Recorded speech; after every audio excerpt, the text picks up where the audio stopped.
Je crois que, voilà, souvent on entend ça dans, de la part des prédicateurs ou des personnes qui donnent des messages de la part de Dieu et qui expliquent des choses. Et je crois que ça, c'est pas vraiment biblique, mais qui disent écoute ton cœur et sûrement ce que tu ressens, c'est la vérité. Et on sait que Jésus parlait souvent du cœur et que le cœur il est trompeur et que c'est de là qu'il y a beaucoup de choses mauvaises qui sortent. Je sais que, voilà, quand on vit pour Jésus, en fait, toute notre vie, on apprend à donner notre cœur à Dieu. Parce que notre cœur, ça représente quoi? C'est une partie de l'âme, c'est les désirs, c'est les sentiments, c'est les choses qu'on processe, c'est la façon dont on voit les choses.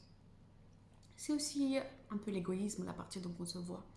Donc le cœur, ce n'est pas l'étendard. Par contre, ce qu'on peut comprendre, c'est que on prend chaque situation, on la voit, on la met devant Dieu, on demande Seigneur, pourquoi je sens comme ça? Est-ce que c'est aligné avec ta volonté ou pas? Parce que l'ennemi aussi peut jouer beaucoup avec les sentiments et même avec les pressentiments. Des fois, par exemple, on peut avoir l'impression qu'une personne fait quelque chose et bah, on va décider la fin de cette relation à cause de ce qu'on ressent. Et pourtant, Dieu n'est pas l'auteur de la confusion. C'est pour ça qu'il veut qu'on en parle, qu'on en discute et qu'on voit la vérité. Et ça ne veut pas dire que la personne va dire toujours la vérité, mais c'est important de confronter et de voir si ce qu'on s'imagine, ce qu'on ressent, ce qu'on sent, elle, elle est vraiment la vérité ou pas. C'est pour ça que ça me fait penser aussi à la Bible quand Dieu dit que si, dans la Bible, Paul il dit que s'il y a un problème dans l'église, que si quelqu'un est attaqué, un pasteur, bah, que la décision soit prise en dépendance du nombre de témoins, que ça soit pas une seule personne.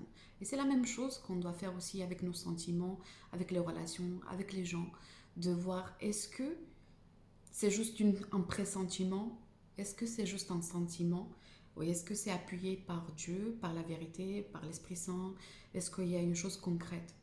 Je me souviens, j'ai commencé à avoir des mauvaises pensées sur une sœur.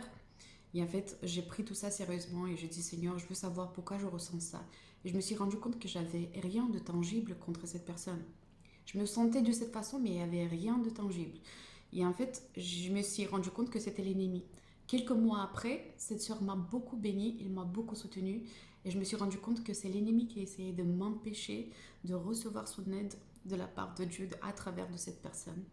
Demandons à Dieu parce que c'est très important et de ne pas mettre nos sentiments et nos émotions avant sa sagesse.